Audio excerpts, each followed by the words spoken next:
The Galactic Council had watched Earth for many years before they finally made contact.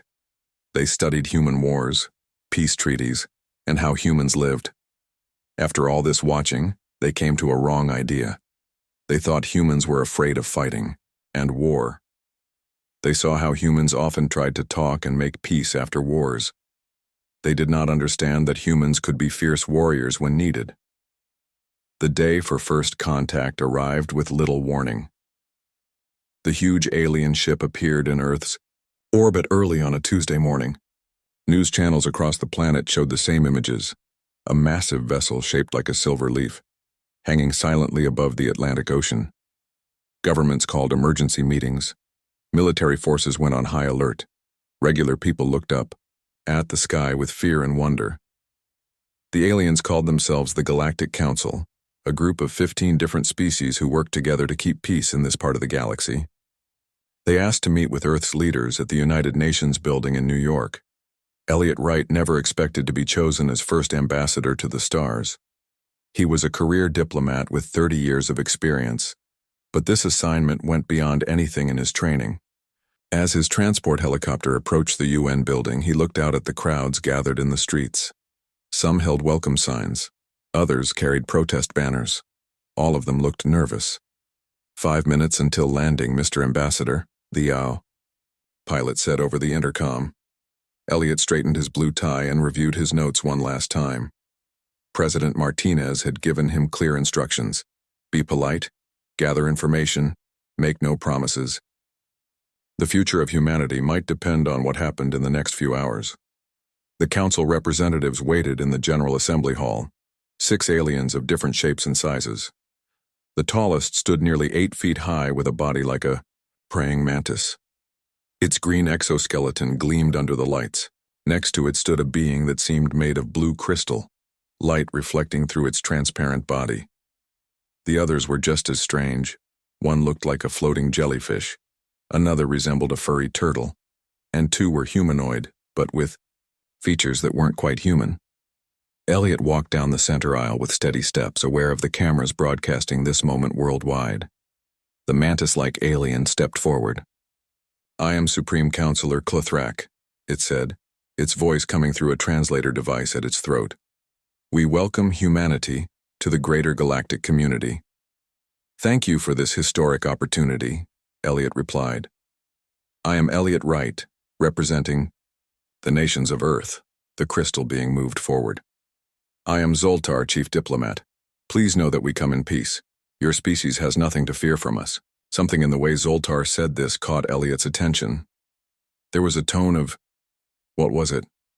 Condescension? As if speaking to a frightened child?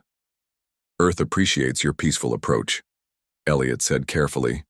The meeting continued for 3 hours. The council members explained the basics of galactic politics, trade possibilities, and technological exchange programs. Throughout the conversation, Elliot noticed a pattern. The aliens kept assuring him that Earth would never be required to fight, that human colonies would be protected, that Earth's natural aversion to conflict was respected. We have studied your history, the jellyfish-like being said. Your species has learned the futility of war through your many conflicts. This wisdom is valued. Elliot nearly laughed, but kept his diplomatic face. Any student of human history knew that peace was always precious exactly because humans were so capable of war. The aliens had completely misunderstood. We appreciate your understanding, was all he said. Later that day, Elliot sat in a secure room beneath the UN building. General Susan Miller and Admiral Paul Jackson listened as he reported the details of the meeting. They think we're scared of fighting, Elliot concluded. They've misinterpreted our peace efforts as fear rather than choice. General Miller, a woman with short gray hair and sharp eyes, shook her head. That's quite a misreading of human nature. Should we correct them? Asked Admiral Jackson, a tall man with dark skin and a serious expression. Elliot considered this. Not yet. This misunderstanding might work in our favor while we learn more about them. The Council seems protective of peaceful species. And what about those not on this council? General Miller asked. Any threats out there? They mentioned several non-aligned species. One group, called the Draconids, was described as aggressively expansionist, but contained by Council influence. Admiral Jackson typed notes on his tablet. We should accelerate the Hidden Fleet program just in case. Agreed, said General Miller. Let the Council think what they want for now. History has shown that underestimating humanity is always a critical mistake. Far from Earth, at the edges of what humans now knew was called Council space, the Draconid Empire watched with great interest. Unlike the Council species, the Draconids had not spent decades studying humans. They only knew what Council reports said, that humans were a technologically developing species with an extreme aversion to warfare. Fleet Commander Vorshat stood on the bridge of his warship, looking at images of Earth and its colonies. Humans had already established a small settlement on Proxima b, the closest planet to Earth that could support life. The colony was barely 5 years old, with only 3,000 people. Such a perfect target, Vorshat said to his second-in-command. The Council's newest pet species without proper defenses far from Council patrol routes. The Council would object to an attack, his officer replied. Vorshat made a sound like grinding stones, a Draconid laugh. By the time they respond, we will control the colony. Then we negotiate from strength. Besides, these humans fear conflict. They will surrender rather than fight. Prepare the battle group, he ordered. We move against Proxima Colony in 3 days. Back on Earth, life changed quickly. Council representatives established an embassy in Geneva. Scientists eagerly met with alien counterparts to discuss technology exchange. Business leaders negotiated trade agreements. Most people went about their daily lives amazed that aliens existed but focused on immediate concerns. Only a few knew about the silent preparations taking place. Deep in the Rocky Mountains, General Miller reviewed the latest readiness reports. In underwater bases and hidden orbital facilities, Admiral Jackson inspected ships that officially didn't exist. And in Geneva, Ambassador Wright continued to smile politely as Council representatives praised humanity's peaceful nature. None of them knew that the Draconid warships were already moving through space toward Proxima Colony. The Council's mistake was about to be revealed, and with it, the truth about humanity's relationship with war. The attack on Proxima Colony came without warning. On what started as a normal Tuesday morning, the sky suddenly filled with Draconid warships. Their vessels were dark red and shaped like arrowheads, cutting through the colony's thin atmosphere. With a terrible roar, Governor Frank Morrison stood at the window of the colony's main control center, watching as the first enemy ships landed outside the settlement's borders. Frank was a former diplomat, not a soldier. The Council had assured Earth that this colony would be safe. They had said that all species respected Council protection. They had been wrong. Governor, we have an incoming message, said his assistant, a young woman named Kelly Reed. Frank turned from the window. On the main screen, a reptilian face appeared. The Draconid had dark green scales, yellow eyes with narrow pupils, and a ridge of spikes along its head. I am Fleet Commander Vorshat of the Draconid Empire, the alien said, its voice deep and rough. Your colony is now under our control. Surrender immediately, and your people will be permitted to live as our workers. Frank took a deep breath. This is Governor Morrison. The Galactic Council guarantees our protection. Please withdraw your forces before they respond. Vorshat made that grinding stone sound that passed for laughter among his kind. The Council is 12 light years away. By the time they arrive, this will be a Draconid world. Besides, we know humans fear war above all else. You will surrender rather than fight. The screen went dark. Frank turned to his small staff. Send an emergency signal to Earth and the Council. Then begin moving all civilians to the underground shelters. The colony had never been meant to be a military base. It had fewer than 100 security officers to protect 3,000 civilians. The Draconids had brought at least 5 large warships. The situation looked hopeless. Natalie Rodriguez had not always been a Colonial Defense Force officer. Before coming to Proxima, she had served 10 years in Earth Special Forces. When the evacuation order came, she was ready. She quickly organized the security team and the civilian volunteers who had previous military experience. "We can't stop them," she told her team as they gathered in the security headquarters.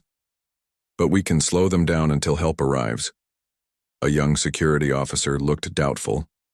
"What help? Earth is 4 light-years away. Even with their fastest ships, it would take weeks to get here." Natalie smiled slightly. "You'd be surprised what Earth can do when provoked." The first Draconid ground forces reached the colony's perimeter an hour later.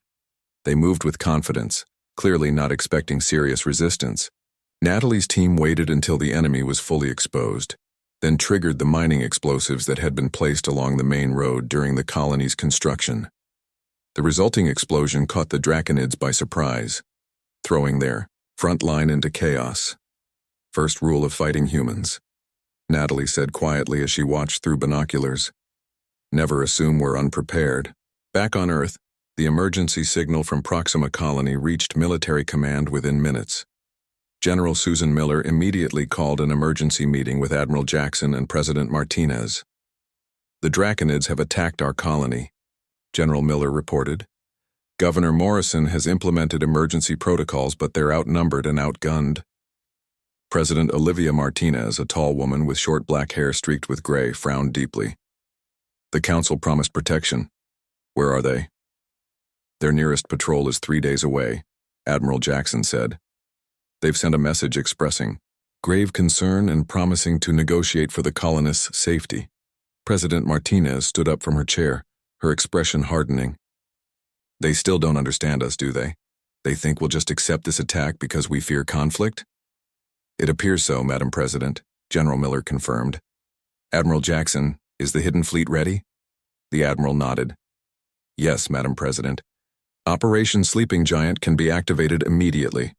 President Martinez walked to the window of the Oval Office, looking out at the clear blue sky. For centuries, humanity had sought peace through diplomacy, treaties, and cooperation. But they had never abandoned their ability to fight when necessary. The Council's fundamental misunderstanding was about to be corrected. "Activate the fleet," she ordered. "Full deployment to Proxima Colony." At that same moment, Ambassador Elliot Wright stood in the Council's emergency session on Alpha Centauri. The chamber was filled with representatives from all 15 Council species, their voices raised in debate. "We must negotiate with the Draconids," insisted the jellyfish-like counselor. "Violence would only lead to more violence." "The humans must be terrified," said Zoltar, the crystal being. "We must assure them that we will protect them through diplomatic means." Elliot listened silently, waiting for his turn to speak. When he was finally recognized, he stepped to the center of the chamber. "The Council has been a friend to Earth, and we value that friendship," he began. "But there has been a misunderstanding about human nature. We do not fear war. We simply prefer peace." A murmur ran through the chamber. The mantis-like Clethrak leaned forward. "Ambassador Wright, we understand your distress, but please be assured that we will handle this situation. Your colony will be protected through our negotiations." "With all due respect," Elliot replied, "Earth will handle this situation ourselves." This caused an even louder reaction. The Council Overseer, a being with pale blue skin and 4 arms, raised its voice. "Ambassador, your species lacks the military capability to challenge the Draconids. Your colony has no defensive fleet. Earth itself has only short-range vessels." Elliot smiled slightly. "That is not entirely accurate. At that precise moment, throughout the solar system, hidden human ships began to power up. Some had been disguised as commercial vessels. Others had been hiding in the atmospheres of gas giants. A few had been cloaked using technology developed in secret over decades. Captain Daniel Weaver stood on the bridge of the HDF Normandy as it emerged from its hiding place within Saturn's rings. The ship was one of Earth's newest vessels, built using a combination of human innovation and reverse-engineered alien technology gathered from crashed ships over the years. "All systems online," reported his first officer, Linda Martinez. "Fleet, communications established." On the main screen, Admiral Alan Cooper appeared, He commanded the entire hidden fleet from his flagship near Jupiter. Captain Weaver, your battle group will lead the response to Proxima Colony. Rules of engagement are as follows. Disable rather than destroy when possible, but the safety of our colonists is the priority. The Draconids have mistaken our patience for weakness. Show them their error. Captain Weaver nodded. Understood, Admiral. The Normandy's engines flared to life, along with those of 20 other warships in its battle group. They accelerated, out of Saturn's orbit, heading for the jump point that would take them to Proxima Colony. The sleeping giant was awake, and the galaxy was about to learn what humanity was truly capable of. The Galactic Council chambers erupted in chaos as the news spread. Large screens showed hundreds of human warships appearing seemingly out of nowhere. Council members stared in disbelief. Some demanded explanations. Others simply watched with open mouths or whatever passed for mouths among their species. This is impossible, said the Zoltar representative, his crystal body flashing with light that showed his agitation. Our surveys indicated no such military capacity. Their technological level should not allow for this. Their cultural development indicated a species that rejects conflict. Ambassador Elliot Wright stood calmly in the center of the chamber. After months of politely accepting the Council's misunderstanding of humanity, it felt good to finally speak the truth. Humanity doesn't fear war, he said clearly. We simply prefer peace. There's a crucial difference that your surveillance apparently missed. The mantis-like Clothrak moved forward, its large eyes fixed on Elliot.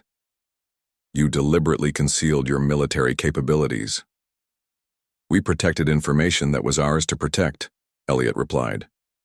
Earth has always maintained defensive capabilities. We hoped never to need them. The Council overseer, normally calm and diplomatic, seemed genuinely shaken. These vessels, their technology appears advanced beyond what your public development suggests. Elliot nodded. Humans have always been resourceful and motivated. At Proxima Colony, the situation had grown desperate. The Draconid forces had established control over most of the surface. Governor Morrison and about 2,000 colonists were hiding in underground shelters. Officer Natalie Rodriguez led a small resistance force that kept the Draconids from finding all the hidden entrances, but they were running out of ammunition and supplies. The Draconid commander, Vorshat, was growing impatient. He stood at the colony's central plaza, now converted to a Draconid command post. His soldiers had captured about 500 humans who had been unable to reach the shelters in time. These humans are even weaker than we were told, he said, to his second-in-command. They hide instead of fight. Their famous council friends send messages but no ships. This conquest will bring great honor to our empire. Just as he finished speaking, one of his officers rushed up to him. Commander, our orbital sensors detect multiple objects approaching at high speed. Vorshat showed his sharp teeth in what passed for a smile among his kind. The council finally arrives to negotiate. Prepare our terms. The officer looked nervous. Sir, these are not council ships. The energy signatures are unknown. Before Vorshat could respond, the sky above Proxima Colony lit up with flashes of light. Through gaps in the clouds, the Draconids could see their ships in orbit firing weapons. But something was wrong. Their ships were not firing in a coordinated attack pattern. They were firing desperately in all directions. In space above Proxima B, Captain Daniel Weaver's battle group had arrived. 21 human warships against 5 Draconid vessels. The Draconids had superior size, but the human ships moved with unexpected speed and coordination. Target their weapons and engine systems, Captain Weaver ordered. Disable rather than destroy if possible. The Normandy fired precise energy beams that cut through the Draconid flagship's weapon arrays. 2 other human ships, the Valiant and the Defiant, circled a Draconid cruiser, their smaller size allowing them to avoid the enemy's heavier but slower weapons. On the bridge of his flagship, Captain Weaver received an urgent message from Admiral Cooper back in the solar system. The Admiral's image appeared on the main screen. Captain, we're getting reports that the Draconids have human hostages on the surface, Admiral Cooper said. The colony's resistance fighters have managed to send us their positions. Understood, Admiral, Weaver replied. We'll handle the orbital forces and prepare for ground deployment. Once the space battle was under control, Weaver gave new orders. Prepare the drop pods. Lieutenant Grace Martinez and the 107th Orbital Infantry Division will lead the ground assault. Lieutenant Martinez was young for her rank, but she had graduated, top of her class in the secret military academy, hidden beneath the Appalachian Mountains. As she prepared her troops in the Normandy's deployment bay, she reminded them of their most important objective. The Draconids have human hostages, she said. Our primary mission is to recover those hostages alive. Secondary objective is to capture Draconid leadership. Remember your training. The drop pods launched from the human ships like metal rain. Each pod contained 5 soldiers in advanced battle armor. The pods broke through Proxima B's atmosphere, creating streaks of light that the colonists below could see even from their underground shelters. Officer Natalie Rodriguez saw the lights through a small observation port and smiled. Right on time, she said to her team. Prepare to coordinate with our friends from home. The Draconid commander Vorshat was no longer smiling. His orbital forces were being systematically taken apart by ships that shouldn't exist. Now human soldiers were landing all around his position. His communication officer looked up from his console with fear in his yellow eyes. Sir, we're receiving a transmission from the human vessels.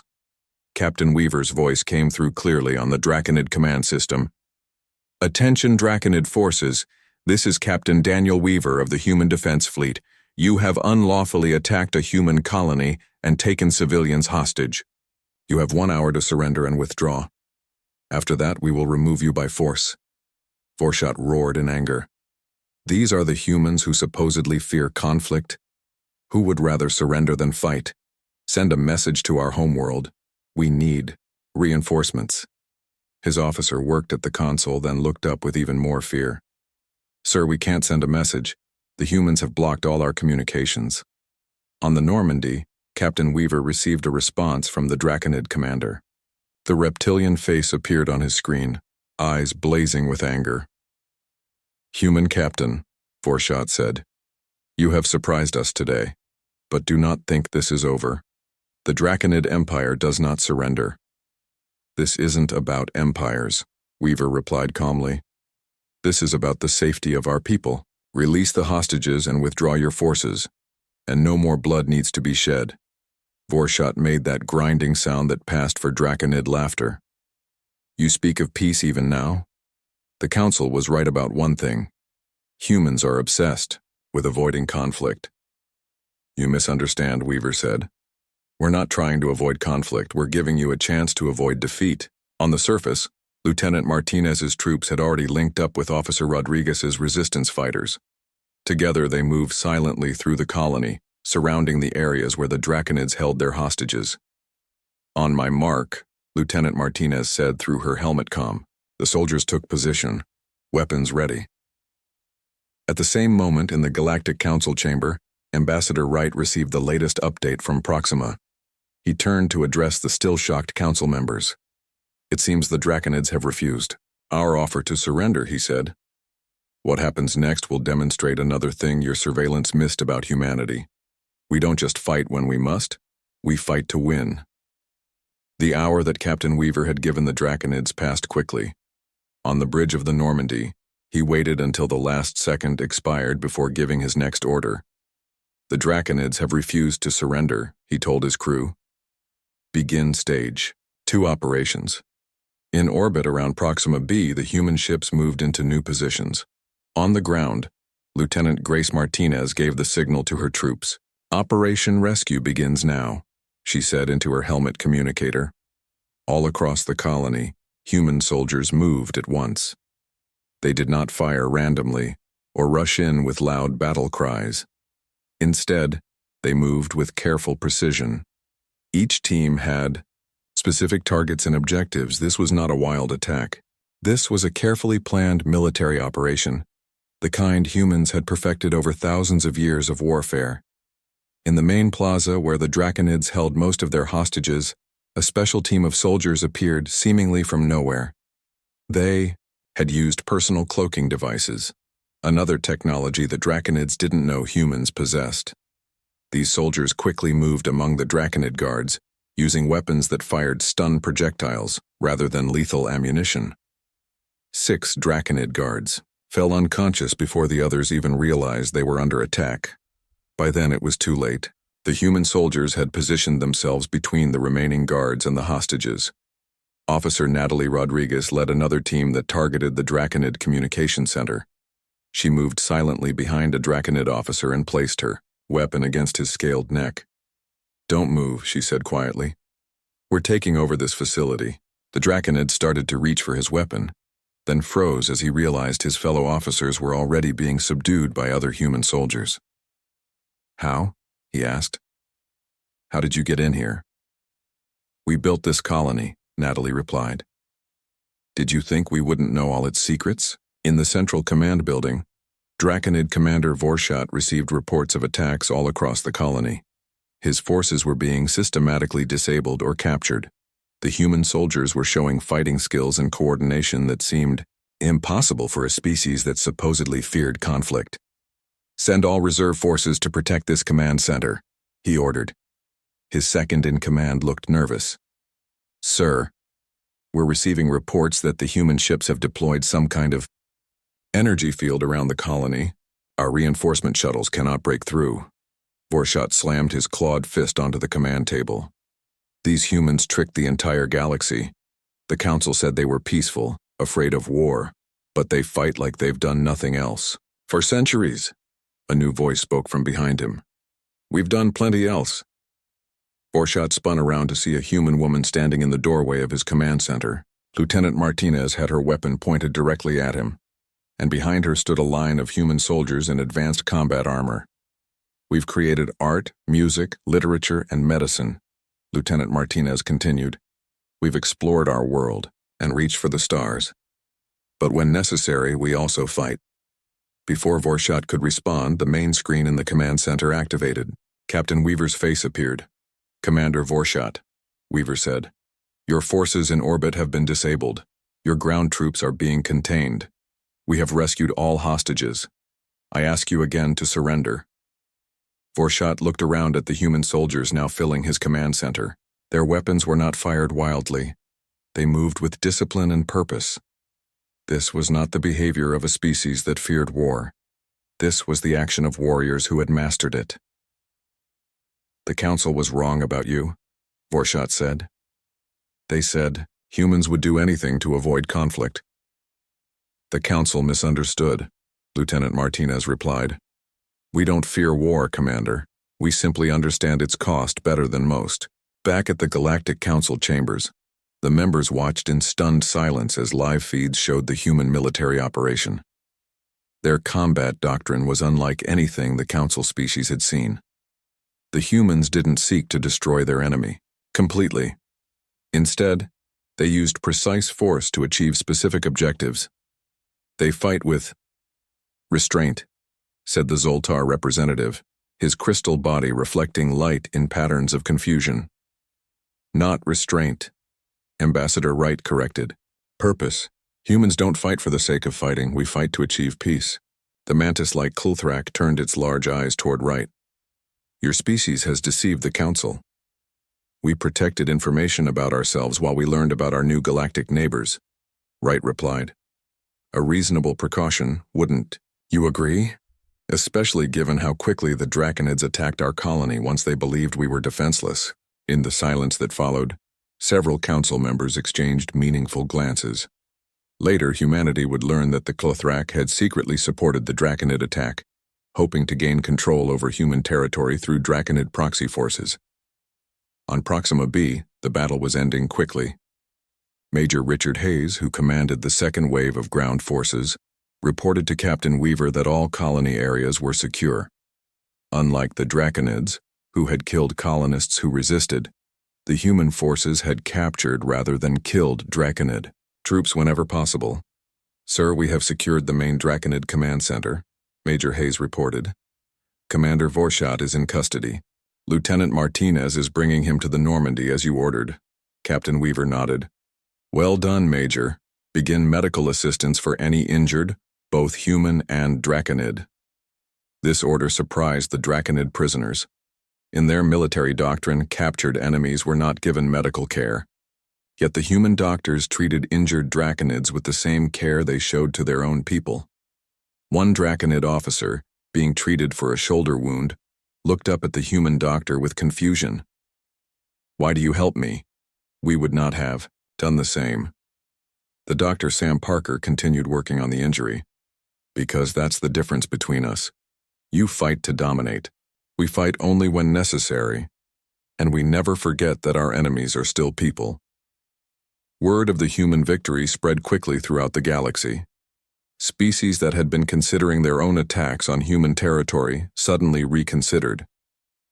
The Kulthrak quietly withdrew their operatives from human space. Several independent worlds that had feared joining the Council due to its apparent military weakness now sent messages asking about alliances with Earth.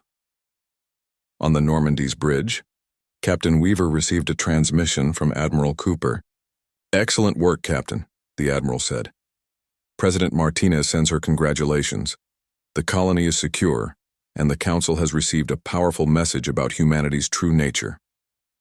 "What happens now, sir?" Weaver asked. Admiral Cooper's expression was serious. "Now comes the harder part, Captain. We've shown we can win a war. Next, we have to show we're even better at making peace." 6 months after what became known as the Proxima Incident, the Galactic Council held a special meeting. The Great Chamber had been redesigned.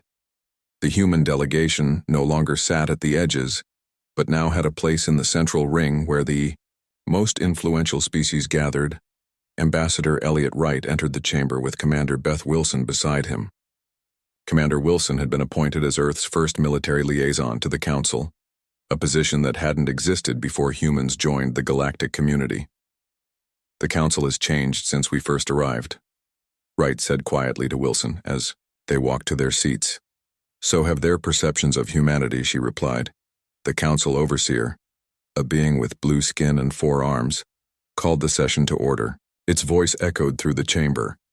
"We have gathered today to formally revise our assessment of human civilization," the Overseer announced. "After recent events, it is clear that our understanding was deeply flawed. Humans do not fear war, as we had believed. They master it while preferring peace." Many council members nodded in agreement. Some looked uncomfortable, especially the Kulthrak representative whose species had secretly supported the Draconid attack. Ambassador Wright stood to address the assembly. His voice was calm but carried throughout the chamber. "Throughout our history, humans have always sought peaceful coexistence. But we learned long ago that lasting peace sometimes requires the capacity and willingness to defend it. Our ships remained hidden not out of deception, but because we hoped never to need them." Commander Wilson spoke next. "Earth has fought many wars among our own people. Each taught us valuable lessons. We do not glorify conflict. We respect its terrible power and use it only when necessary." The Zoltar representative, whose crystal body shimmered in the chamber's light, asked a question that many were thinking.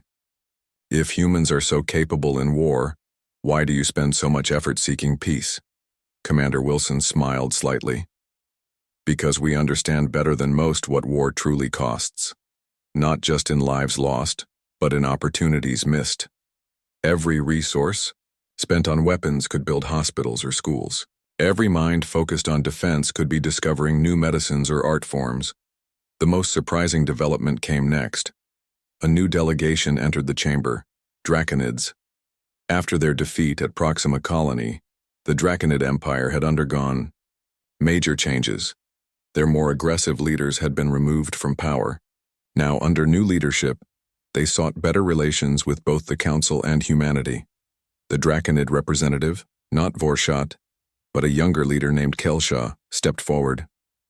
"The Draconid Empire wishes to formally apologize for our unprovoked attack on Proxima Colony," Kelshaw said. "We also wish to propose something unexpected, a mutual defense treaty with humanity." Murmurs of surprise filled the chamber. Humans and Draconids as allies? It seemed impossible after their recent conflict. Kelshaw continued. "We attacked humans believing they were weak because they sought peace. We now understand this was our mistake. Humans fight not because they love war, but because they value what they protect. This is a philosophy the new Draconid leadership wishes to learn. After the formal session ended, many council members approached the human delegation with questions. They were particularly interested in human military history. The concepts of proportional response and rebuilding former enemy territories were foreign to many galactic cultures. In most conflicts, one council member said, the goal is simply to destroy the enemy completely. Humans seem to fight with restraint. Not restraint, Commander Wilson explained. Purpose. Throughout our history, our wisest leaders understood that the goal of war should never be destruction for its own sake, but creating conditions for lasting peace. The Zoltar representative approached Commander Wilson privately as the session concluded. His crystal body glowed with blues and greens, indicating curiosity. We believed you feared war because after each conflict, you pursued peace so vigorously, he said. We misinterpreted your greatest strength as weakness. Wilson smiled. That's always been humanity's paradox. We're capable of terrible violence, but what truly defines us is what we do when the fighting stops. Anyone can wage war. The harder part is building something worth defending in the first place. Back on Earth, the impact of the Proxima incident changed many things. Schools added a new subject to their curriculum, galactic anthropology. Students learned about different species and their cultures, but also about how humanity was perceived by others. In the first lesson, teachers across the planet explained the fundamental misunderstanding that had occurred. The council believed. We feared war, one teacher told her class in Chicago. What they didn't understand was that humans don't fear conflict. We respect it. We know its cost. And that's why we work so hard to find other solutions whenever possible. At Proxima Colony, rebuilding was well underway. Governor Morrison had been replaced by Maria Chen, who had experience in post-conflict reconstruction. Under her leadership, the colony not only recovered, but expanded. Surprisingly, a small group of Draconids had requested permission to settle there, hoping to learn more about humans. Officer Natalie Rodriguez, now promoted to security chief, watched as human and Draconid children played together in the colony's new central park. 6 months ago, they were trying to kill us, said her deputy, looking at the Draconid settlers. And now they're neighbors, Natalie replied. That's the real strength of humanity. Not that we can fight when needed, but that we can make peace, even after fighting. In the deep space between star systems, Captain Daniel Weaver and the Normandy were on a new mission. After the successful defense of Proxima, he had been assigned to lead the first human deep space exploration mission beyond Council-mapped territory. New course laid in, Captain, reported his navigator. Proceed, Weaver ordered. As the ship accelerated to faster-than-light speed, Weaver thought about how much had changed. The galaxy had witnessed the awakening of a species they had completely misunderstood. They had seen not just humanity's capacity for war, but their deeper capacity for peace, and that had changed everything. On the Normandy's observation deck, Admiral Lisa Martinez stood looking out at the stars. She had accepted the surrender of the Draconid forces months ago, making history as the first human to receive the surrender of an alien power. Now she commanded the growing Joint Human Council fleet, a position of great responsibility. Admiral, asked a young officer beside her, do you think there will be more conflicts as we explore further? Admiral Martinez continued looking at the stars. Probably. There are always those who mistake kindness for weakness, who see peace as an opportunity for conquest. And how will we respond when that happens? The officer asked. The same way humanity always has, she answered. We'll try every peaceful solution first. We'll extend friendship and seek understanding. But if needed, we'll fight to protect what matters. Then, when the fighting ends, we'll go back to what humans do best. Which is? Admiral Martinez smiled. Building, creating, exploring, making something worth defending in the first place. The stars stretched before the Normandy as it carried humanity deeper into the galaxy. The species that others had once believed feared war was now recognized for what it truly was, not afraid of conflict, but wise enough to understand its true cost and value. Not weak because they sought peace, but strong because they knew peace was always the greater victory.